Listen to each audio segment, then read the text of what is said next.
So hello everyone. सो आज के इस वीडियो में हम लोग जो चैप्टर डिस्कस करने वाले हैं वो हो गया आपका सेमीकंडक्टर इलेक्ट्रॉनिक्स। ठीक है, तो दो बड़े चैप्टर हम लोग डिस्कस किए थे। अभी छोटा चैप्टर मतलब from point of view of marks, मतलब तो इसमें से जैसे 5 मार्क्स का क्वेश्चन, 5 या 6 मार्क्स का क्वेश्चन आएगा।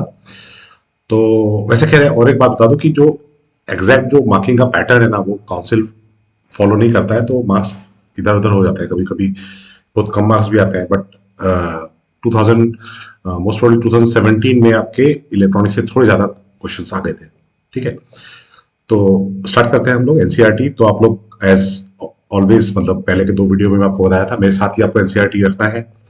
एनसीईआरटी आपको भी पढ़ना है, वीडियो को जगह जगह पे पॉज करना है जहां पे जरूरत है। ठीक है, चीजों को लिख के भी देखना है। ठीक है, सो दैट मतलब अगर 30 मिनट्स 20 मिनट्स में हम लोग चैप्टर खत्म कर रहे हैं तो आपका भी एनसीईआरटी से खत्म होना चाहिए, सब कुछ चीजें क्लियर हो जानी चाहिए। ठीक है, तो स्टार्ट करते हैं। तो एज ऑलवेज आपको इंट्रोडक्शन नहीं छोड़ना है। ठीक है, इंट्रोडक्शन बार बार बोल रहा है, हर चैप्टर के इंट्रोडक्शन में 1 मार्क के क्वेश्चन घुसे रहते हैं। ठीक है, तो यहां पे देखिए, devices where there is a control flow of electrons. ठीक है, तो कंट्रोल फ्लो ऑफ इलेक्ट्रॉन्स जहां पे होता है वो इलेक्ट्रॉनिक डिवाइसेस का डेफिनेशन हो गया। It's basic building blocks of all electronic circuits. अगर आपको पूछते हैं what are the basic building block of electronic circuits, तो वो गया आपका इलेक्ट्रॉनिक डिवाइसेस, जहां पे क्या होता है कि there is a control flow of electron. तो ये कंट्रोल फ्लो ऑफ इलेक्ट्रॉन क्यों बोल रहे हैं? क्योंकि देखिए, अगर नॉर्मल एक कंडक्टर होगा, ठीक है, या मतलब सपोज के लिए रजिस्टर है, तो यहाँ पे पोटेंशियल हाई पोटेंशियल, यहाँ पे लो पोटेंशियल, तो करंट फ्लो करेगा। अगर यहाँ पे हाई पोटेंशियल, यहाँ पे लो पोटेंशियल, तब भी करंट फ्लो करेगा। मगर हमको पता है डायोड या ट्रांजिस्टर में ऐसा नहीं होता है। डायोड या ट्रांजिस्टर तो कनेक्ट मतलब कंडक्ट करता है depending upon the nature of the potential, forward bias करने से होता है। ठीक है ना, तो there is a control flow of electrons. ठीक है, अच्छा, उसके बाद यहाँ पे ये सब चीजें तो आपको इग्नोर करनी है। जो मार्क किया है वही मार्क चीजें पढ़नी है आपको। ठीक है, ये जो डॉक्यूमेंट है, अगेन ये डिस्क्रिप्शन में मिल जाएगा, आप डाउनलोड कर सकते हैं पीडीएफ को। ठीक है, तो यहाँ पे वैक्यूम ट्यूब के बारे में दिया है। वैक्यूम ट्यूब का डिसएडवांटेज क्या है? ठीक है, मतलब आज जो हम लोग इलेक्ट्रॉनिक डिवाइसेस यूज करते हैं, उससे पहले वैक्यूम ट्यूब्स थे। सेम काम ही करता था, बट उनके डिसएडवांटेज कुछ थे। क्या थे? Vacuum tubes are devices which are bulky, consume high power, operate generally at high voltages, have limited life and low reliability। बस इतना लिखा काफी है। ठीक है, फिर कुछ नहीं पढ़ना, यहाँ पे छोड़ दो छोड़ दो छोड़ दो। फिर आ गए यहाँ पे हम लोग classification of metals, conductors, semiconductors. तो यहाँ पे देखो 3 पॉइंट में अलग अलग दिखाया हुआ है, बट कुछ आपको ये पढ़ने का जरूरत नहीं है, ये आपको पता ही है। देखिए, मेटल्स में क्या है? मेटल्स उनका रेजिस्टिविटी लो होता है, कंडक्टिविटी हाई होता है। इंसुलेटर में क्या होता है? हाई रेजिस्टिविटी होता है, लो कंडक्टिविटी होता है। सेमीकंडक्टर में क्या होगा? दोनों के बीच का होगा, वही लिखा हुआ है, resistivity and conductivity intermediate to metals and insulators. तो इसमें कुछ पढ़ने लायक कुछ नहीं है, ये कॉमन सेंस वाला चीज ही है। ठीक है, बट एक बार खाली देख लेना, कभी कभी कॉमन सेंस वाला चीज भी हम लोग इग्नोर कर देते हैं। फिर सेमीकंडक्टर्स के देखिए ये एग्जांपल्स, जैसे एलिमेंटल सेमीकंडक्टर क्या हो गया? एलिमेंटल मतलब प्योर फॉर्म में, सिंगल फॉर्म में। क्या हो गया? सिलिकॉन और जर्मेनियम हो गया। कंपाउंड सेमीकंडक्टर का टाइप क्या क्या है? Inorganic, cadmium sulphide, gallium arsenide. ठीक है, फिर ऑर्गेनिक में एंथ्रासीन, डोप्ड थैलोसाइनाइड। ठीक है, ऑर्गेनिक पॉलीमर्स में पॉलीपायरोल, पॉलीएनिलीन। तो ये एग्जांपल्स 1 मार्क में पूछे जा सकते हैं। ठीक है, आज तक पूछा नहीं है, बट एनसीईआरटी में है, तो यार पूछ भी सकते हैं। ठीक है, तो ये एक बार देख लेना, याद रहे तो ठीक है, नहीं रहे तो फिर यार कुछ कर भी नहीं सकते हैं हम लोग। ठीक है, on the basis of energy band. अब ये क्लासिफिकेशन है, जो ये यहाँ पे जो क्लासिफिकेशन था, ये था ऑन द बेसिस ऑफ मतलब कंडक्टिविटी। ठीक है, on the basis of conductivity हम लोग क्लासिफाई मटेरियल्स को क्लासिफाई करते हैं, मेटल, कंडक्टर और सेमीकंडक्टर के बीच में।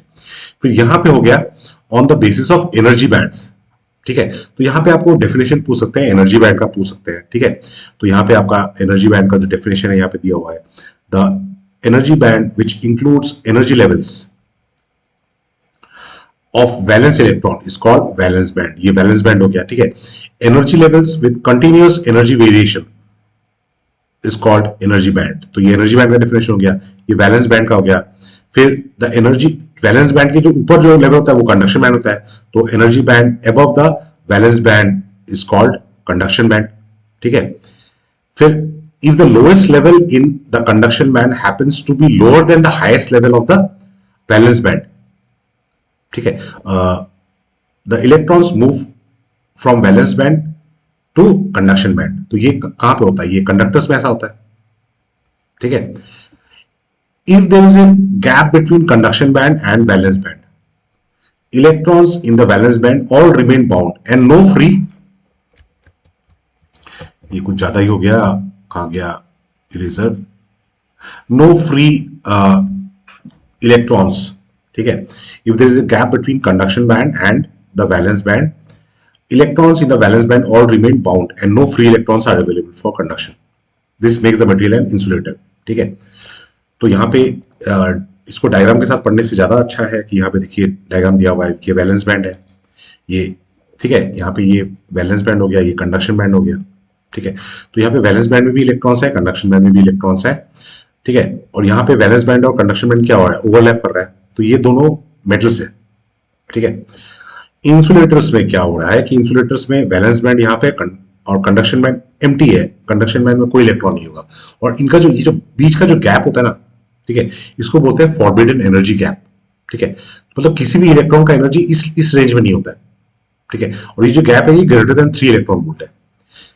तो यहां से वैलेंस बैंड से इलेक्ट्रॉन मतलब कंडक्शन बैंड में नहीं आ पाता है. कंडक्शन बैंड में इलेक्ट्रॉन जाएगा तभी वो कंडक्ट कर सकता है. सेमीकंडक्टर्स में क्या होता है, ये जो गैप होता है ना, फॉरबिडन एनर्जी गैप, ये लेस देन 3 इलेक्ट्रॉन वोल्ट होता है. तो यहां से इलेक्ट्रॉन इजीली चला जाता है, ठीक है. वही चीज यहां पे समझाया है. तो the gap between the top of the valence band and the bottom of the conduction band is called energy band gap, ठीक है. अब कई किताबों में लिखा है gap between valence band and conduction band is called energy band. वो नहीं होता है. देखिए यहाँ पे, देखिए यहाँ पे जो टॉप ऑफ कंडक्शन बैंड है, ठीक है, and bottom of valence band, उसके बीच में जो गैप है that is called energy band gap, ठीक है. The gap between top of valence band and bottom of conduction band is called energy band gap, ठीक है. फिर यहाँ पे उन्होंने ये एग्जांपल से यहाँ पे डिस्कस किया, जो फिगर है, ठीक है. ये दोनों फिगर के बारे में दिया है कि कंडक्शन मेटल में क्या हो रहा है. मेटल में क्या हो रहा है, conduction band is partially filled and valence band is partially empty.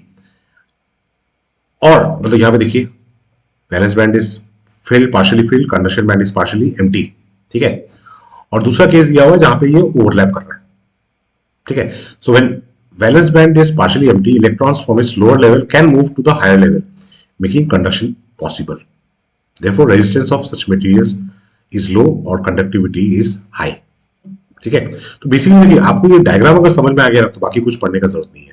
Metals में क्या हो रहा है, वैलेंस बैंड और कंडक्शन बैंड पार्शियली फिल्ड है और या फिर ओवरलैप कर रहा है कंडक्शन बैंड वैलेंस बैंड, ठीक है. इंसुलेटर में क्या हो रहा है, लार्ज गैप बैंड गैप है. और सेमीकंडक्टर में क्या हो रहा है, बैंड गैप थोड़ा कम है. It is less than 3 electron volt, यहाँ पे ग्रेटर देन 3 इलेक्ट्रॉन वोल्ट, ठीक है. सो यहाँ पे वही चीज दिया है. इंसुलेटर्स में क्या होता है, इंसुलेटर्स में large band gap greater than 3 electron volt. There are no electrons in the conduction band. Conduction band में कोई इलेक्ट्रॉन नहीं है and therefore no electrical conduction is possible. Conduction band में अगर कंडक्शन बैंड में इलेक्ट्रॉन होगा तभी कंडक्टिविटी होगा, ठीक है. फिर यहाँ पे नेक्स्ट जो केस 3 दिया है वो सेमीकंडक्टर का दिया हुआ है, ठीक है. Here a finite but small band gap exist, ठीक है. Because of small band gap at room temperature some electrons from the valence band can acquire enough energy to cross energy gap and enter the conduction band. Gap अगर छोटा है, ठीक है, ये gap छोटा है तो यहां से इलेक्ट्रॉन यहां पे चला जाएगा, ठीक है. वैलेंस बैंड से कंडक्शन बैंड जाएगा. नीचे होता है वैलेंस बैंड, ऊपर होता है कंडक्शन बैंड, ठीक है. नेक्स्ट आगे हम लोग इंट्रिंसिक सेमीकंडक्टर्स. इंट्रिंसिक सेमीकंडक्टर का मतलब क्या होता है, ये प्योर सेमीकंडक्टर होता है. प्योर सेमीकंडक्टर, ठीक है, प्योर सेमीकंडक्टर होता है और इनका कंडक्टिविटी लो होता है, ठीक है. लो कंडक्टिविटी, लो कंडक्टिविटी, ठीक है. तो यहां पे जो कंडक्टिविटी होता है वो टेम्परेचर डिपेंडेंट होता है, ठीक है. टेम्परेचर डिपेंडेंट होता है, ठीक है. एट यहाँ पे चीज लिखा हुआ है कि at low temperature as the temperature increases more thermal energy becomes available to these electrons and some of these electrons may break away, ठीक है. यहाँ पे कोवेलेंट बॉन्ड के बारे में बोल रहे हैं. कोवेलेंट बॉन्ड अगर टेम्परेचर इंक्रीज हो रहा है तो there is a breakage of bond, ठीक है. तो वो सारी चीजें यहाँ पे एक्सप्लेन की हुई है, ठीक है. और यहाँ पे एक चीज याद रखना है कि जो इंट्रिंसिक सेमीकंडक्टर होता है उसमें नंबर ऑफ फ्री इलेक्ट्रॉन्स और ठीक है, number of free electrons is equal to number of holes, ठीक है, Ne is equal to NH is equal to Ni मतलब इंट्रिंसिक कंडक्टर्स, ठीक है, यहां पे लिखा हुआ है इंट्रिंसिक कैरियर कॉन्सेंट्रेशन। तो इंट्रिंसिक सेमीकंडक्टर में आपका नंबर ऑफ इलेक्ट्रॉन्स और नंबर ऑफ होल्स बराबर होता है, कंडक्टिविटी लो होता है, कंडक्टिविटी टेम्परेचर डिपेंडेंट होता है, टेम्परेचर इंक्रीज करने से कंडक्टिविटी इंक्रीज होता है, ठीक है। और जो टोटल करंट होता है वो करंट ड्यू टू एमिटर मतलब इलेक्ट्रॉन करंट, इलेक्ट्रॉन और होल दोनों यहाँ पे होते हैं, तो करंट इलेक्ट्रॉन के मोशन की वजह से और होल के मोशन की वजह से होता है।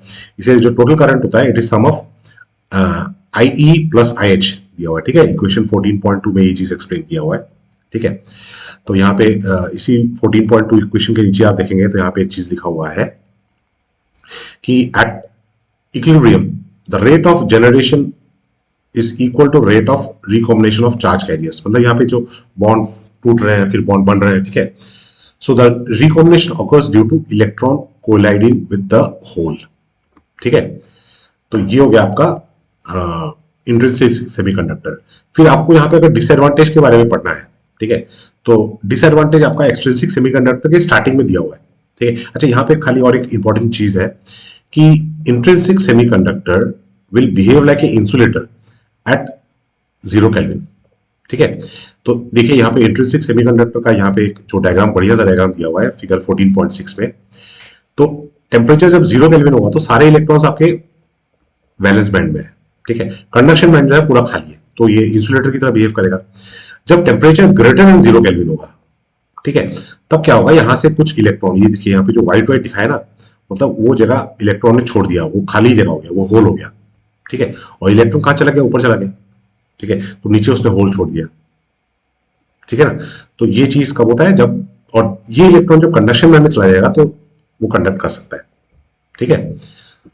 कंडक्शन बैंड में कि कोई भी चीज मटेरियल तभी कंडक्ट करेगा जब कंडक्शन बैंड में इलेक्ट्रॉन्स अवेलेबल होगा, ठीक है।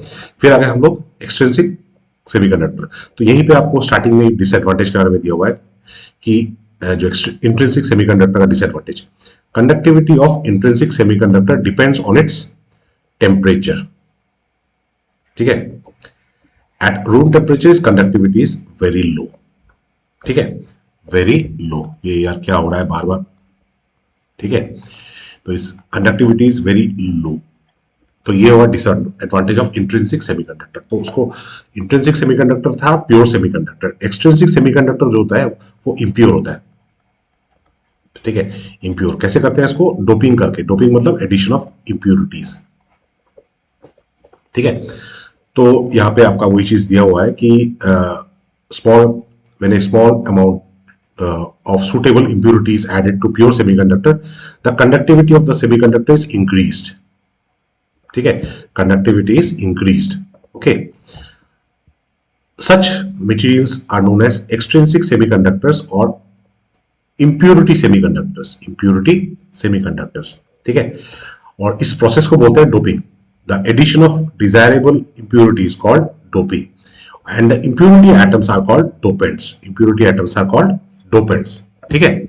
इंप्योरिटी एटम्स को क्या बोलते हैं, डोपेंट्स बोलते हैं, ठीक है। अच्छा, तो उसके बाद कंडीशन क्या होती है, डोपेंट कैसा होना चाहिए, the dopant has to be such that it does not distort the original pure semiconductor lattice, ठीक है। A necessary condition to attain a necessary condition to attain this, कैसे अटेन करेंगे, necessary condition to attain this is that size of the dopant and the semiconductor atom should be same, ठीक है। Size जो होता है dopant का size और semiconductor atom का साइज वो सेम होना चाहिए, ठीक है, ओके। तो ये अगर पूछता है कि डोपेंट किसका क्वालिटी क्या होना चाहिए तो आपको ये चीज लिखना है, ठीक है। अब वो इम्प्योरिटी हम लोग किस तरह का ऐड करते हैं, जो डोपेंट ऐड करते हैं कैसे ऐड करते हैं, या तो pentavalent impurities like arsenic, antimony, ठीक है, और या फिर ट्राइवेलेंट ऐड करते हैं, ठीक है, लाइक इंडियम, बोरॉन, एल्यूमिनियम, ठीक है। ट्राइवेलेंट इंप्योरिटी क्या होगा, इंडियम, बोरॉन, एल्यूमिनियम। पेंटावेलेंट क्या होगा, आर्सेनिक, एंटीमनी, फास्फोरस, ठीक है। अच्छा, तो ये जो depending upon the type of impurity हमको दो तरह के सेमीकंडक्टर मिलता है, एक हो गया N type semiconductor. N type semiconductor कैसे मिलता है, अगर हम लोग प्योर जो सेमीकंडक्टर है, इंट्रिंसिक सेमीकंडक्टर है, ठीक है, उसमें अगर हम लोग पेंटावेलेंट इंप्यूरिटी ऐड कर रहे हैं, ठीक है, we dope silicon and germanium with pentavalent element, pentavalent impurity, ठीक है, तब हमको क्या मिलता है, एन टाइप सेमीकंडक्टर, ठीक है। तो यहाँ पे आपको फिर यहाँ पे आप ये चीज पढ़िए, यहाँ पे ये चीज पढ़ना है, जो मार्क किया है वही आप पढ़ने से काफी है, ठीक है। The number of electrons made available for conduction by dopant atoms depends strongly upon the doping level and is independent of any increase in ambient temperature, मतलब वो टेम्परेचर के ऊपर डिपेंड नहीं करता है, वो डिपेंड करता है कि आपने कितने एटम्स, डोपेंट एटम्स ऐड किए। तो मतलब इसका मतलब अभी जो कंडक्टिविटी है वो कंट्रोल, आपके कंट्रोल में है, क्योंकि आपने जितने एटम्स ज्यादा ऐड करेंगे उतनी ज्यादा कंडक्टिविटी होगी, ठीक है। In a doped semiconductor the total number of conduction electrons, total number of conduction electrons जो है ना, Any is due to electrons contributed by the donor, ठीक है, and those generated intrinsically, while total number of holes is only due to the holes from the intrinsic source, ठीक है। इसका मतलब क्या है कि देखिए जो इंट्रिंसिक था, ठीक है, इंट्रिंसिक जो सेमीकंडक्टर था, तो उसमें तो पहले से ही इलेक्ट्रॉन और होल तो जनरेट हो रहे थे, ठीक है। आपने पेंटावेलेंट इंप्यूरिटी ऐड किया, ठीक है, तो पेंटावेलेंट इंप्यूरिटी में क्या है, वैलेंसी मतलब इंट्रिंसिक जो था इसका वैलेंसी 4 होता है, जो पेंटावेलेंट है इसका वैलेंसी 5 होता है। तो 5 में से 4 ने तो इस 4 के साथ, 4 इलेक्ट्रॉन ने इंट्रिंसिक के 4 इलेक्ट्रॉन के साथ कोवेलेंट बॉन्ड फॉर्म कर लिया, तो इसका तो एक इलेक्ट्रॉन रह गया ना, तो मतलब हर पेंटावेलेंट इंप्यूरिटी एटम एक इलेक्ट्रॉन एक्स्ट्रा करेगा, जनरेट करेगा। इंट्रिंसिक जो था मतलब ओरिजिनली उसमें तो इलेक्ट्रॉन और होल जनरेट हो ही रहे थे, अब एक्स्ट्रा क्या जनरेट हो गया, और एक्स्ट्रा इलेक्ट्रॉन जनरेट हो गया, तो एक्स्ट्रा इलेक्ट्रॉन जब जनरेट हो गया तो इसका मतलब यहाँ पे इलेक्ट्रॉन्स का नंबर ज्यादा होगा, होल्स का नंबर कम होगा, इसलिए यहाँ पे electrons are the majority charge carriers and holes are the minority charge carriers, ठीक है। इलेक्ट्रॉन ज्यादा होंगे, होल्स कम होंगे, तो वही चीज लिखा हुआ है यहाँ पे, for N type semiconductor N E greater than, much greater than NH, ठीक है। अब नेक्स्ट हो गया आपका P type semiconductor. P type semiconductor हमको कैसे मिल रहा है, पी टाइप सेमीकंडक्टर मिलेगा हमको, सिलिकॉन और जर्मेनियम को हम लोग डोप करना पड़ेगा ट्राइवेलेंट इंप्यूरिटी, क्या, जैसे एल्यूमिनियम, बोरॉन, इंडियम, ये सब हो गया, ठीक है। ट्राइवेलेंट इंप्यूरिटी से जब हम लोग ऐड करेंगे तो यहाँ पे क्या हो जाएगा, देखिए जो सिलिकॉन है, सिलिकॉन में आपके पास कितने इलेक्ट्रॉन्स थे, सिलिकॉन 4 वैलेंस इलेक्ट्रॉन्स थे, ठीक है, और जो आप ट्राइवेलेंट इंप्यूरिटी ऐड कर रहे हैं तो उसमें आपके पास 3 है, तो ये 4 में से 3 तो इसके साथ बॉन्ड फॉर्म करेंगे कोवेलेंट बॉन्ड के साथ, तो एक इलेक्ट्रॉन रह जाएगा, उसको तो बॉन्ड फॉर्म करने के लिए कोई रहेगा नहीं, तो वो चला जाएगा ऊपर कंडक्शन बैंड में, तो वो अपनी जगह को खाली कर देगा, तो वहां पे एक होल क्रिएट हो गया। मतलब क्या है, आपने जो ट्राइवेलेंट इंप्यूरिटी ऐड किया उसकी वजह से एक होल क्रिएट हो रहा है, होल में क्या है, इलेक्ट्रॉन अपनी जगह छोड़ दिया है, मतलब यहाँ पे एक पॉजिटिव चार्ज, ठीक है, पॉजिटिव चार्ज, तो इसलिए मतलब आप जितने भी ट्राइवेलेंट इंप्यूरिटी ऐड करेंगे उतने ज्यादा होल्स क्रिएट होंगे, ठीक है, उतनी ज्यादा होल्स क्रिएट होंगे, तो इसका मतलब यहाँ पे आपका होल्स आपका मेजॉरिटी चार्ज कैरियर्स हो गया, यहाँ पे number of holes will be greater than number of electrons, ठीक है। बट यहाँ पे एक चीज आपको ध्यान रखना है कि जो क्रिस्टल एज ए होल वो इलेक्ट्रिकली न्यूट्रल है, ठीक है, तो ये भी आपको पूछा था, यहाँ पे वही चीज बताया गया है, crystal maintains an overall charge neutrality as the charge of additional charge carriers is just equal and opposite to that of the ionized core in the lattice, ठीक है। तो जो सेमीकंडक्टर है, चाहे वो एन टाइप सेमीकंडक्टर हो चाहे वो पी टाइप सेमीकंडक्टर हो, वो इलेक्ट्रिकली न्यूट्रल होता है, ठीक है। अच्छा, फिर यहाँ पे एनर्जी डायग्राम के बारे में एक्सप्लेनेशन दिया हुआ है, बट वो एक्सप्लेनेशन भी यहाँ पे मैंने मार्क किया हुआ है, आप लोग पढ़ लीजिएगा, मैं आपको डायरेक्ट डायग्राम में समझा देता हूँ कि एनर्जी बैंड जो एन टाइप सेमीकंडक्टर, ठीक है, तो यहाँ पे जो ये वाला ही एन टाइप सेमीकंडक्टर है at temperature greater than 0 kelvin, ठीक है। तो यहाँ पे जो डोनर एटम्स थे ना, तो उनका जो एनर्जी है वो जस्ट बिलो द, ये देखिए ये जो है कंडक्शन बैंड है और ये है आपका बैलेंस बैंड, तो एनर्जी लेवल जो ऑफ डोनर एटम्स वो है क्या, just below the conduction band, ठीक है। ये हो गया आपका एन टाइप में। पी टाइप में क्या होता है, पी टाइप में at temperature greater than 0 kelvin जो एनर्जी लेवल है एक्सेप्टर एटम का, जो, ठीक है, जो इंप्यूरिटी है उसको यहाँ पे एक्सेप्टर बोलते हैं, इस केस में जो इंप्यूरिटी है उसको डोनर बोलते हैं। तो पी टाइप में एक्सेप्टर होता है, एन टाइप में डोनर होता है। तो यहाँ पे जो एक्सेप्टर इम्प्योरिटी है उसका जो एनर्जी लेवल है वो जस्ट अबव वैलेंस बैंड, ये हो गया वैलेंस बैंड, ये हो गया कंडक्शन बैंड। तो एनर्जी कहाँ पे दिखा रहे हैं, यहाँ पे दिखा रहे हैं कि नहीं दिखा रहे हैं, ठीक है। तो ये डायग्राम ये आपको पूछ सकते हैं, ठीक है, ये चीज आपको पूछ सकते हैं, ये आपका यहाँ पे ये चीज यहाँ पे लिखा हुआ है, ठीक है, ये चीज यहाँ पे एक्सप्लेन किया हुआ है, मैंने मार्क किया हुआ है यहाँ पे, ठीक है। अच्छा, उसके बाद आगे बढ़ते हैं हम लोग, नेक्स्ट आगे हम लोग फॉर्मेशन ऑफ पीएन जंक्शन, ठीक है, पीएन जंक्शन। तो ये जो फर्स्ट पैरा है इसमें दिया हुआ है कि हम लोग मतलब डायोड को कैसे बनाते हैं, ठीक है। फिर यहाँ पे उस काम करने के ऊपर, प्रोसेस के ऊपर दिया हुआ है, two important process occur during formation of PN junction. एक हो गया डिफ्यूजन और एक हो गया ड्रिफ्ट, ठीक है। तो डिफ्यूजन और ड्रिफ्ट को अलग अलग एक्सप्लेन किया हुआ है यहाँ पे। During formation of PN junction due to concentration across concentration gradient across PN N sides. मतलब देखिए, जब डायोड फॉर्म हुआ तो मान लीजिए इस साइड ये पी है और इस साइड एन है, तो यहाँ पे तो होल्स मेजोरिटी चार्ज कैरियर्स होगा और यहाँ पे इलेक्ट्रॉन्स होगा। तो जो इलेक्ट्रॉन्स होगा वो यहाँ से यहाँ डिफ्यूज करेगा, हाई कॉन्सेंट्रेशन से लो कॉन्सेंट्रेशन। तो इलेक्ट्रॉन जब यहाँ से यहाँ डिफ्यूज करेगा तो यहाँ पे क्या चीज हो जाएगा, तो इस साइड आपका इस पी, जो पी साइड है वहां पे आपका इलेक्ट्रॉन का कॉन्सेंट्रेशन रहेगा, और इलेक्ट्रॉन अगर यहाँ छोड़ के आ गया जगह तो इस साइड क्या हो जाएगा, होल होगा, ठीक है। तो ये जो मूवमेंट हो रहा है ना, ये मूवमेंट को ही बोलते हैं डिफ्यूजन करंट, डिफ्यूजन करंट, ठीक है। अच्छा, उसके बाद क्या होगा कि देखिए, जब ये प्रोसेस हो रहा है, ठीक है, तो इस साइड आपका लो पोटेंशियल डेवलप होगा, पी साइड में आपका लो पोटेंशियल होगा, ठीक है, नेगेटिव पोटेंशियल, और जो एन साइड है वहां पे हाई पोटेंशियल होगा, ठीक है। एन साइड में आपका हाई पोटेंशियल हो गया, ठीक है। तो उसके वजह से आपका एक इलेक्ट्रिक फील्ड इधर डेवलप होगा। इलेक्ट्रिक फील्ड का डायरेक्शन हाई पोटेंशियल से लो पोटेंशियल होता है, ठीक है।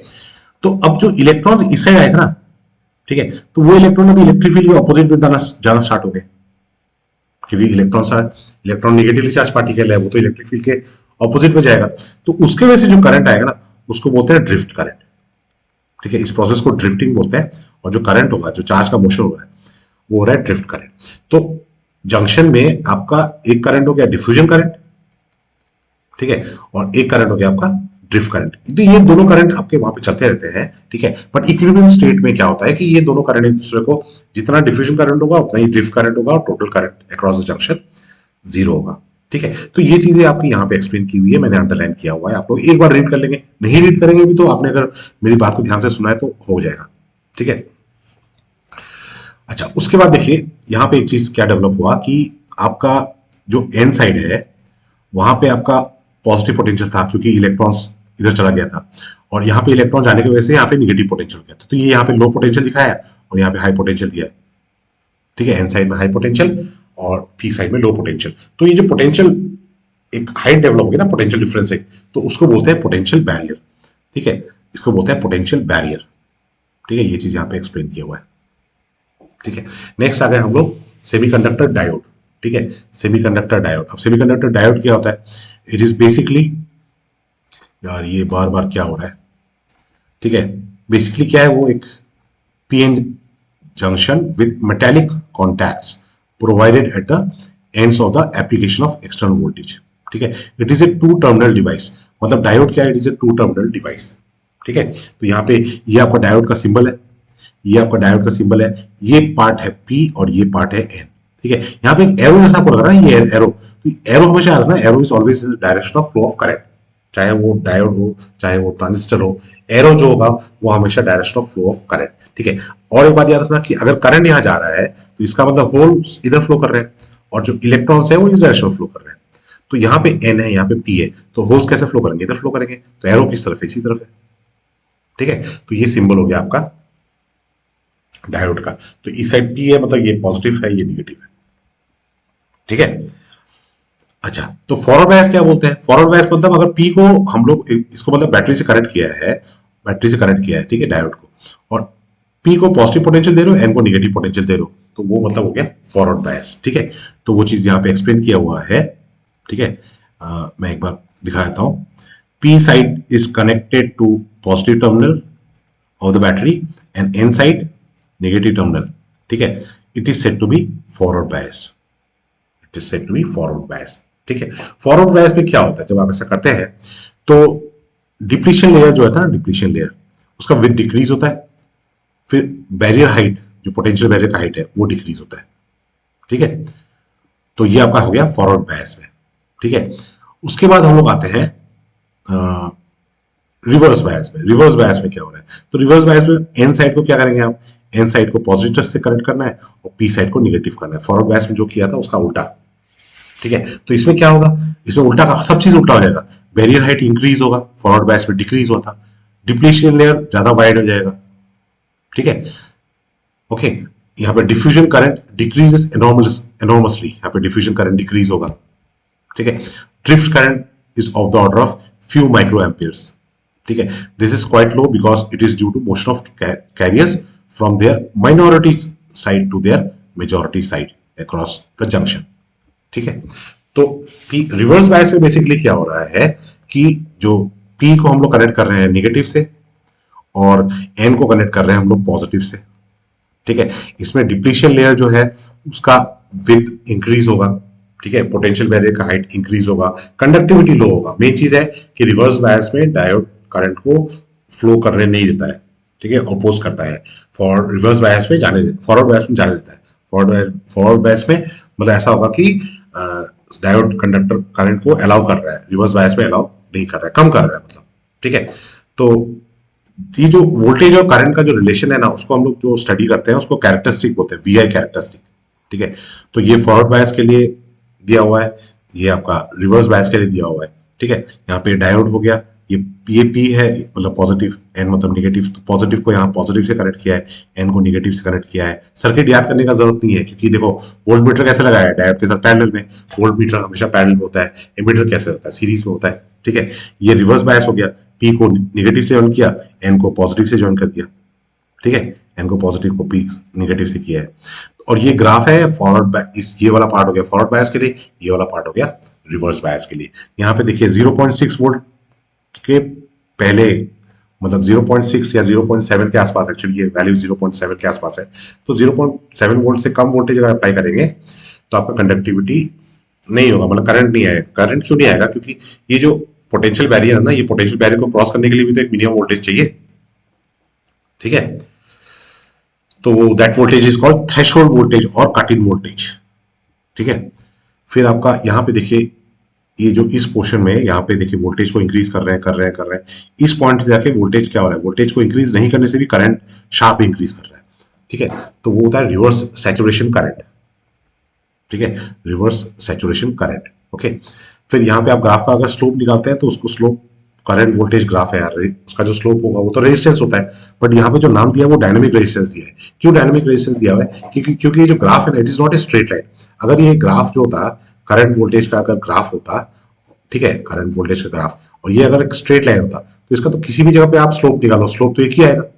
ठीक है, बट यहाँ पे ये स्ट्रेट लाइन नहीं हो रहा है, स्लोप हर जगह पर अलग अलग होगा, तो इसलिए इसको बोलते हैं डायनेमिक रेजिस्टेंस। रेशियो क्या है, change in voltage by change in current. ठीक है, ये एक एग्जांपल है जो एग्जाम में आ चुका है। ठीक है, तो इसको एक बार देख लीजिएगा। आ चुका है मतलब फिर आने का चांस कम है, फिर भी एक बार पढ़ लीजिएगा। फिर diode as a rectifier. Rectifier क्या है, ये एसी को डीसी में कन्वर्ट करता है। ठीक है, rectifier is a device which converts time varying alternating current into unidirectional direct current. Rectifier दो तरह के होते हैं, एक होता है हाफ वेव रेक्टिफायर, एक होता है full wave rectifier. Half wave rectifier क्या होता है, खाली इतना सी चीज लिखना, भी अगर आपको बाकी सब लिखने का मन नहीं है, मतलब वैसे तो ये इजी क्वेश्चन है, ज्यादातर स्टूडेंट इसका आंसर लिख सकते हैं, बट इन केस मतलब लास्ट मिनट प्रिपरेशन के लिए बता रहा हूँ, इतना लिखे तो काफी है। If an alternating voltage is applied across the diode in series with load, a pulsating voltage will be appear across the load only during half cycles of the AC input. Such a rectifier circuit is called half wave rectifier. ठीक है, ये हो गया आपका circuit, ये input ये output. तो positive half के लिए आउटपुट आ रहा है, नेगेटिव हाफ के लिए कोई आउटपुट नहीं है, फिर पॉजिटिव हाफ के यहाँ पे कोई आउटपुट नहीं है। ठीक है, फिर पॉजिटिव हाफ के लिए आउटपुट आ गया, फिर नेगेटिव हाफ के लिए फिर आउटपुट नहीं है, तो मतलब हाफ साइकिल को उसने रेक्टिफाई किया है। ठीक है, फिर आ गया हम लोग ये full wave rectifier. Full wave rectifier में दो डायोड यूज होते हैं यहाँ पे, D1 D2। ठीक है, तो यहाँ पे आपका जो आउटपुट आ रहा है दोनों साइकिल के लिए आएगा, positive cycle and negative cycle के लिए भी। ठीक है। फिर यहाँ पे जो लास्ट की तरफ है, यहाँ पे फिल्टर सर्किट के बारे में एक्सप्लेन किया है। फिल्टर सर्किट का काम क्या है, देखिए कि जो यहाँ पे जो आउटपुट मिल रहा है ना, ये दिस आउटपुट, ये आपका रेक्टिफायर का आउटपुट है। मगर ये रेक्टिफायर का जो आउटपुट है, ये तो अभी भी डीसी हुआ नहीं ना, ये ऐसे ऐसे पल्स रिपल फैक्टर एक आ रहा है। ठीक है, हमको चाहिए करंट ऐसा, ठीक है, करंट हमको चाहिए ऐसा, या वोल्टेज चाहिए ऐसा ऐसा, ठीक है, मतलब डीसी डायरेक्ट करंट। तो उसके लिए हम लोग एक फिल्टर सर्किट यूज करते हैं। ठीक है, फिल्टर सर्किट में क्या है, it is a combination of resistor and capacitor. ठीक है, तो वो कैसे काम करता है फिल्टर सर्किट, उसके बारे में एक्सप्लेनेशन यहाँ पे दिया हुआ है। ठीक है, उसके बाद हम लोग आ गए जीनर डायोड। ठीक है, Zener diode another important topic. ये एक स्पेशल पर्पस सेमीकंडक्टर है। ठीक है, design to operate under reverse bias in the breakdown region. और उसका काम क्या है, it is use as a voltage regulator. ये इसका जीनर डायोड का सिंबल हो गया, ये इसका कैरेक्टरिस्टिक कर्व हो गया। तो इसमें फॉरवर्ड बायस का कुछ काम नहीं है, इसको डायोड को हम लोग रिवर्स बायस में ही यूज करते हैं, रिवर्स बायस में यूज करते हैं, फॉरवर्ड बायस में कोई उसका यूज नहीं है। ठीक है, तो यहाँ पे मतलब ये किस तरह से काम करता है, मतलब उसका एक्शन क्या है, वो यहाँ पे दिया हुआ है। The emission of electron from the host. अच्छा, ये एक चीज ये भी है कि यहाँ पे जीनर डायोड को फैब्रिकेट कैसे करते हैं। तो Zener diode is fabricated by heavily doping both P and N sides. तो इसके वजह से क्या होता है, डिप्लीशन लेयर जो होता है ना, डिप्लीशन लेयर वो बहुत थिन हो जाता है। ठीक है, उसके वजह से इलेक्ट्रिक फील्ड जो है वो बहुत हाई होता है। देखिए जो इलेक्ट्रिक फील्ड था, ठीक है, वो आपका पोटेंशियल डिफरेंस बाय डिस्टेंस होता है। ठीक है, मतलब पोटेंशियल डिफरेंस किस डिस्टेंस में चेंज हो रहा है। तो ऑब्वियसली ये चीज अगर स्मॉल होगा तो ये वैल्यू तो ज्यादा होगा। ठीक है, तो इसलिए डायोड के जंक्शन के अक्रॉस यहाँ पे बहुत हाई इलेक्ट्रिक फील्ड होता है। ठीक है, वो इलेक्ट्रिक फील्ड क्या करता है, the emission of electrons from the host atoms due to high electric field is known as internal field emission. ठीक है, सो ये इंटरनल फील्ड एमिशन का डेफिनेशन आ सकता है यहाँ पे। फिर आपका zero diode as a voltage regulator, ये सर्किट है, और जस्ट ये लाइंस आपको लिखनी है और कुछ नहीं लिखना है, आपको मिल जाएगा मार्क्स। ठीक है, zero diode as voltage regulator. ठीक है, मतलब क्या है, देखिए बेसिक चीज क्या है कि जीरो डायोड के अक्रॉस ना वोल्टेज कांस्टेंट वोल्टेज रहता है। तो अब जब इनपुट वोल्टेज हम लोग इंक्रीज या डिक्रीज कर रहे हैं ना, तो जो भी इंक्रीज, ये रजिस्टर के साथ जीरो डायोड सीरीज में है, तो यहाँ पे वोल्टेज इंक्रीज डिक्रीज होगा, बट इसके अक्रॉस जो वोल्टेज आएगा ना वो एक कांस्टेंट वोल्टेज आएगा। तो यहाँ पे जो आउटपुट मिलेगा वो एक रेगुलेटेड वोल्टेज मिलेगा। ठीक है, तो यहाँ पे वही चीज उन्होंने लिखा हुआ है कि एनी इंक्रीज और decrease in input voltage results in increase in decrease of voltage across R S. ठीक है, यहाँ पे आर एस जो है, आर एस के अक्रॉस वोल्टेज इंक्रीज डिक्रीज होगा without any change in voltage across zero diode. Zero diode के across voltage change नहीं होगा। So this zero diode acts as a voltage regulator. ठीक है, तो जीरो डायोड का मेन काम क्या है, वोल्टेज रेगुलेशन। ठीक है, फिर आगे हम लोग ऑप्टो इलेक्ट्रॉनिक जंक्शन डिवाइसेस। ठीक है, तो इसमें फोटो डायोड हो गया, लाइट एमिटिंग डायोड एलईडी हो गया, और फोटो वोल्टेक डिवाइसेस हो गए। ठीक है, तो फोटो डायोड क्या है, फोटो डायोड के लिए आपको ये कैरेक्टरिस्टिक कर्व आपको आना चाहिए। ठीक है, ये जो ग्राफ है ये आप देख लीजिएगा, और ये आपका फोटो डायोड का कैसे कनेक्शन लगाते हैं। ठीक है, रिवर्स बायस में यूज करते हैं। So photo diode is a special purpose PN junction diode fabricated with a transparent window to allow light to fall on the diode. ठीक है, स्पेशल पर्पस डायोड से हो जाएगा। खाली ये चीज आप ध्यान रखना, it is operated under reverse बायस। तो जैसे जीरो डायोड रिवर्स बायस में काम करता है, फोटो डायोड भी रिवर्स बायस में काम करता है। ठीक है, फिर the magnitude of photo current depends on the intensity of light, incident light. ठीक है, photo diode can be used as a photo detector to detect optical signals. ठीक है, फोटो डिटेक्टर के हिसाब से उसको यूज करते हैं। ठीक है, इसमें जो फोटो करंट होता है वो डिपेंड करता है इंटेंसिटी ऑफ लाइट में। ये रिवर्स बायस में काम करता है। डायग्राम हो गया, कैरेक्टरिस्टिक हो गया, मार्क्स मिल गया। ठीक है, फिर आगे हम लोग लाइट एमिटिंग डायोड। ठीक है, लाइट एमिटिंग डायोड। अब लाइट एमिटिंग डायोड क्या है, it is a heavily doped PN junction. जैसे जीरो डायोड हेवीली डोप्ड था, वैसे लाइट एमिटिंग डायोड भी हेवीली डोप्ड है। ठीक है, under forward bias emits spontaneous radiation. तो एलईडी में और यहाँ पे जो हम लोगों ने पढ़ा फोटो डायोड, उसमें डिफरेंस क्या है कि फोटो डायोड रिवर्स बायस होता है, light emitting diode forward bias होता है। ठीक है, light emitting diode forward bias होता है। ठीक है, फिर एलईडी मतलब आप लोगों ने देखा होगा ना, वो डेकोरेशन वगैरह में यूज करते हैं। ठीक है, तो सेमीकंडक्टर किस तरह का चीज एलईडी बनाने के लिए यूज होता है? Semiconductor used for fabrication of visible LED must have at least band gap of 1.8 electron volt. ठीक है, तो ऐसा मटेरियल जिसका जो बैंड गैप है वो 1.8 इलेक्ट्रॉन वोल्ट के आसपास है, उसको हम लोग एलईडी के लिए यूज कर सकते हैं। ठीक है, LED finds extensive use in remote controls, burglar alarms, इन सब में यूज होता है, ऑप्टिकल कम्युनिकेशन यूज होता है। ठीक है, फिर ये चीज पूछ सकते हैं कि एलईडी का एडवांटेज क्या है ओवर कन्वेंशनल जो नॉर्मल बल्ब है उससे, लो पावर लैंप्स। ठीक है, तो उसका एडवांटेज क्या है? तो हो गया low power, operation voltage, less power चाहिए, फास्ट एक्शन, जल्दी जल्दी ऑन होता है, वार्म अप टाइम रिक्वायर्ड नहीं रहता है। ठीक है, फिर bandwidth of emitted light is 100 angstrom to 500 angstrom. ठीक है, तो it's nearly monochromatic, single wavelength का होता है। Long life and ruggedness, LED bulb तो बहुत दिन चलते हैं। ठीक है, fast on off switching capability. Tubelight कैसे होता है? ट्यूबलाइट कचक कचक कचक करके जलता था पहले, है कि नहीं? एलईडी तो एक साथ जल जाता है। ओके, फिर आगे हम लोग सोलर सेल। ठीक है, सोलर सेल भी क्या है? वो एक पीएन जंक्शन है, generates EMF when solar radiation falls on it on the PN junction.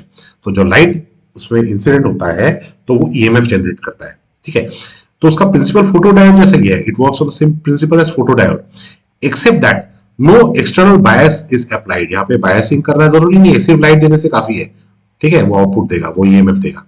ठीक है, अच्छा, यहाँ पे ईएमएफ जो निकलता है वो कैसे निकलता है, उसका क्या क्या प्रोसेस है, तो वो भी आपको पूछ सकते हैं। The generation of EMF by solar cell is due to 3 processes. तो कौन से 3 प्रोसेस है जिसकी वजह से ईएमएफ जनरेट करता है? ठीक है, तो एक हो गया generation of electron hole pairs. ठीक है, एक हो गया separation of electrons and holes due to electric field.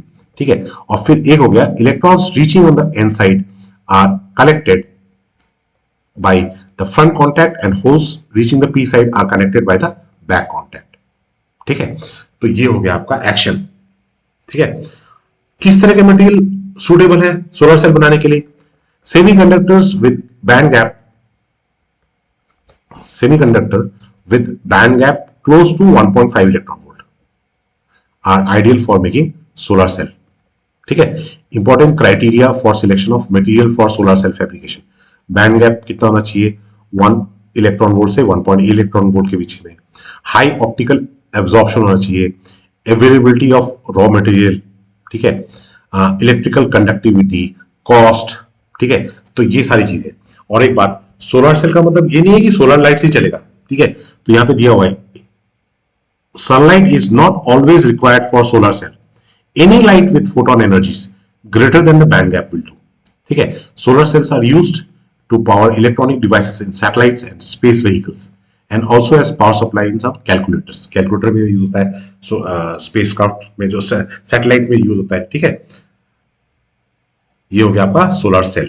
फिर आगे हम लोग junction transistor.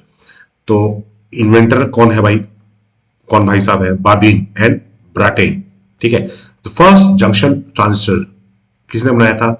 William Shockley. William Shockley. ठीक है, जो हम लोग इस बुक किताब में जो ट्रांजिस्टर पढ़ने वाले हैं वो है बाइपोलर जंक्शन ट्रांजिस्टर। ठीक है, बाइपोलर जंक्शन ट्रांजिस्टर।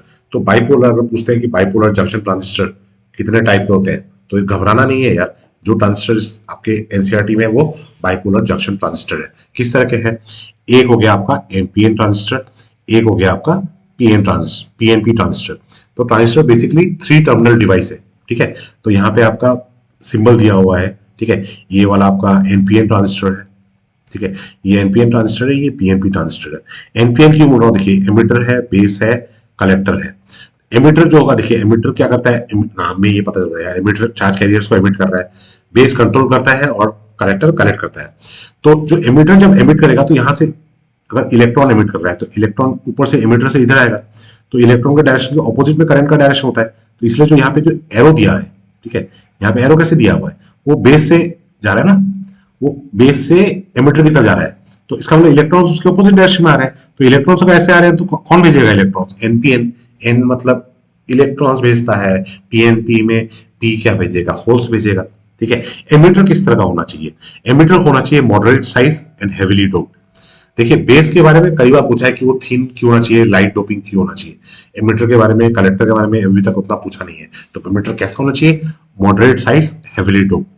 बेस कैसा होना चाहिए, थिन होना चाहिए, लाइटली डोप। कलेक्टर कैसा होना चाहिए, साइज ज्यादा होना चाहिए, मॉडरेट डोपिंग होना चाहिए और लार्जर इन साइज। ठीक है, ये कहानी हो गया एमिटर बेस कलेक्टर का। तो यहाँ पे आपका वो बायसिंग का दिखाया हुआ है कि यहाँ पे देखिए, ये इधर आपका एमिटर है, इधर आपका बेस है, इधर कलेक्टर है। तो एमिटर से जो करंट जाएगा वो एमिटर करंट हो गया, बेस से यहाँ से जो करंट आ रहा है वो बेस करंट हो गया, कलेक्टर के यहाँ से जो करंट आ रहा है वो कलेक्टर करंट हो गया। चाहे कोई भी ट्रांजिस्टर हो, हमेशा याद रखना कि जो एमिटर करंट है it is sum of base current and collector current. ठीक है, एमिटर करंट ये दिया हुआ यहाँ पे, emitter current is sum of collector current and base current. ठीक है, तो यहाँ पे फिर ट्रांजिस्टर के 3 कॉन्फ़िगरेशन हो सकते हैं। एक हो गया आपका कॉमन एमिटर कॉन्फ़िगरेशन, एक हो गया कॉमन बेस कॉन्फ़िगरेशन, एक हो गया कॉमन कलेक्टर कॉन्फ़िगरेशन। ज्यादातर कॉमन एमिटर कॉन्फ़िगरेशन ही यूज करते हैं। Most widely used is common emitter configuration, C मतलब कॉमन एमिटर। ठीक है, और उसमें भी एनपीएन ज्यादा यूज होता है, पीएनपी कम होता है। एनपीएन ज्यादा क्यों होता है, एनपीएन ज्यादा इसलिए होता है कि देखिए एनपीएन में इलेक्ट्रॉन्स आपका मेजॉरिटी चार्ज कैरियर्स होगा, जो पीएनपी होगा ना उसमें जो चार्ज कैरियर्स होगा वो होल्स होगा। तो जो इलेक्ट्रॉन्स है ना उसका मोबिलिटी वो होल्स से ज्यादा होता है। ठीक है, इलेक्ट्रॉन्स का मोबिलिटी होल्स से ज्यादा होता है, तो इसलिए एनपीएन ट्रांजिस्टर ज्यादा प्रेफर करते हैं। और कॉमन एमिटर ज्यादा अच्छा होता है, उसका एम्प्लीफिकेशन अच्छा होता है। ठीक है, तो यहाँ पे common emitter transistor characteristic, transistor किसी भी डायोड कैरेक्टरिस्टिक या मतलब इस चैप्टर में इलेक्ट्रो कैरेक्टरिस्टिक वर्ड यूज किया है, मतलब वोल्टेज करंट के बारे में कहानी बोल रहे हैं। ठीक है, तो ये ट्रांजिस्टर का सर्किट है।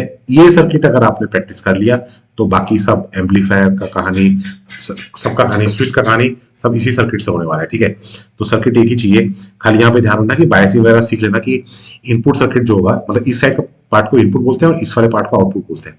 जो इनपुट सर्किट होगा ना, इनपुट सर्किट वो हमेशा फॉरवर्ड बायस होगा, आउटपुट सर्किट जो है वो हमेशा रिवर्स बायस होगा। फॉरवर्ड बायस कैसे करना है, पी को पॉजिटिव से कनेक्ट करो, एन को नेगेटिव से कनेक्ट करो। रिवर्स बायस कैसे करना है, पी को एन से नेगेटिव से टर्मिनल से कनेक्ट करना है, एन को पॉजिटिव टर्मिनल से कनेक्ट करना है। ठीक है, तो यहाँ पे 2 ग्राफ हो गए, ये फॉरवर्ड बायसिंग के लिए, रिवर्स बायसिंग के लिए, सॉरी ये इनपुट पार्ट के लिए, ये इनपुट सर्किट के लिए, ये आउटपुट सर्किट के लिए। यहाँ पे 2 सर्किट हो गया ना, एक ये वाला पार्ट जो है, ये वाला पार्ट वो इनपुट सर्किट है। ठीक है, और ये वाला पार्ट जो है वो आउटपुट सर्किट है। ठीक है, तो उसका ग्राफ में जो रेजिस्टेंस आएगा, इनपुट रेजिस्टेंस। ठीक है, इनपुट रेजिस्टेंस का ये फॉर्मूला याद रखना।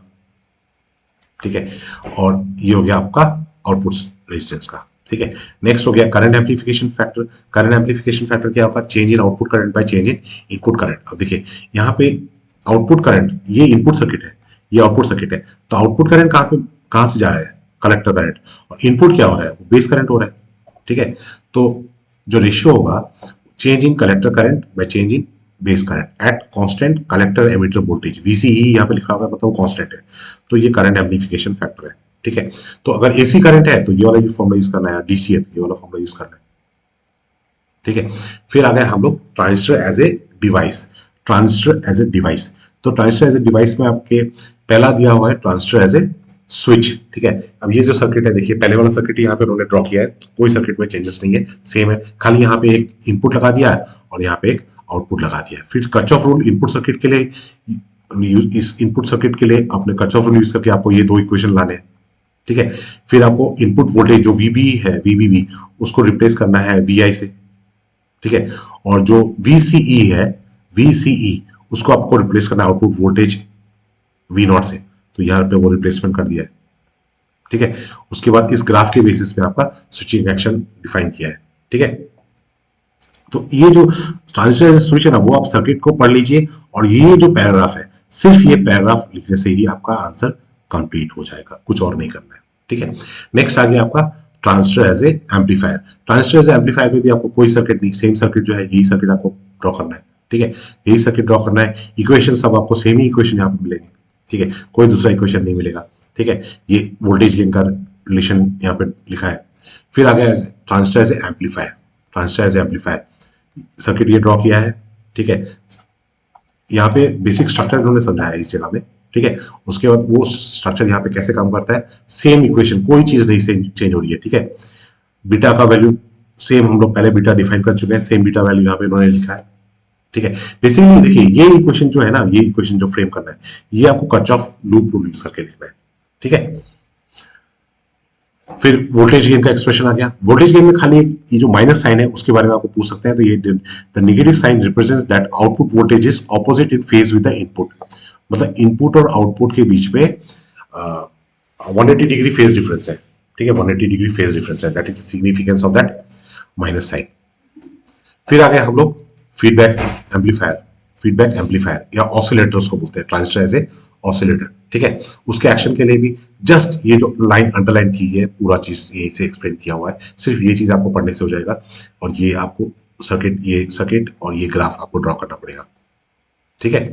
और इसमें जो एम्पलीफायर है उसमें जो ऑसिलेशन होगा उसका फ्रीक्वेंसी का फॉर्मूला ये है, this formula is similar to जो हम लोगों को पहले मिला था रेजोनेंस के लिए मिला था, सेम फॉर्मूला ये है यहाँ पे, ठीक है। डिजिटल इलेक्ट्रॉनिक्स और लॉजिक गेट्स में आपको क्या क्या प्रैक्टिस करना है, आपको प्रैक्टिस करना है नॉट गेट, नॉट गेट कैसा होता है, उसका ट्रूथ टेबल क्या होता है, ठीक है। लॉजिक गेट्स का डेफिनेशन क्या होता है, ट्रूथ टेबल का डेफिनेशन क्या होता है, truth table that shows all possible input output logic, ठीक है। नॉट गेट, और गेट, और गेट का सिंबल क्या होता है, उसका ट्रूथ टेबल क्या होता है, ठीक है। एंड गेट है, एंड गेट का सिंबल क्या होता है, ट्रूथ टेबल क्या होता है, ठीक है। ये एग्जांपल आप देख लेंगे तो एक्सरसाइज के क्वेश्चन भी आपको हो जाएंगे। नैंड गेट, ठीक है, नैंड गेट का सिंबल, नैंड गेट का ट्रूथ टेबल, नैंड गेट का ट्रूथ। फिर नैंड गेट यूनिवर्सल गेट कैसे होता है, नैंड गेट से एंड गेट कैसे मिलेगा, नैंड गेट से और गेट कैसे मिलेगा, ये आपको पढ़ लेना है, ठीक है। नॉर गेट हो गया, नॉर गेट मतलब और का जो आउटपुट है उसको नॉट में लगा दिया, तो ये सिंबल हो गया, ये उसका ट्रूथ टेबल हो गया। तो हर गेट का सिंबल, हर गेट का ट्रूथ टेबल अगर आप पता है, कहानी खल्लास, ठीक है। फिर आगे हम लोग इंटीग्रेटेड सर्किट, तो इंटीग्रेटेड सर्किट का डेफिनेशन क्या हो गया, ठीक है, fabricating an entire circuit on A small single semiconductor, ठीक है, मतलब एक सेमीकंडक्टर में बहुत सारे सर्किट्स अगर होंगे तो उसी को बोलते हैं इंटीग्रेटेड सर्किट्स, ठीक है। तो इंटीग्रेटेड सर्किट्स में कैटेगरी क्या है, लीनियर और analog IC and digital IC, दो तरह के होते हैं, एक लीनियर इंटीग्रेटेड सर्किट और डिजिटल इंटीग्रेटेड सर्किट, ठीक है। फिर यहाँ पे ICs are termed as, ICs का और एक क्लासिफिकेशन है जिसमें small scale integration, medium scale integration और MSI and large scale integration LSI and very large scale integration VLSI, ठीक है। तो ये क्लासिफिकेशन भी आपको पूछ सकते हैं, ठीक है। So this is all about semiconductors, not all about actually, कि देखिए अगर 70 मार्क्स, 70 में से 70 चाहिए तो मेरा वीडियो आपको उतना ज्यादा पसंद नहीं आएगा, क्योंकि हाँ एक चीज है कि रिवीजन मेरे साथ साथ हो जाएगा, ठीक है। बट ये मैं लास्ट मिनट एफर्ट, जिन लोगों का मतलब एनसीईआरटी बिल्कुल नहीं हुआ है, ठीक है, उन लोगों के लिए मैंने ये वीडियो बनाया है, और आई होप कि आप लोग को ये वीडियो आपके लिए बेनिफिशियल होगा। इस वीडियो में अगर चीजें एक बार में समझ में ना आए, स्पीड स्लो करके देखो, बार बार देखो, मगर आपको इस वीडियो में 1 घंटे से ज्यादा इस वीडियो को आपको नहीं देखना है, ठीक है। टाइम बहुत कम है, आपका टाइम भी बहुत वैल्यूएबल है, ठीक है। So with this I and this video, good luck.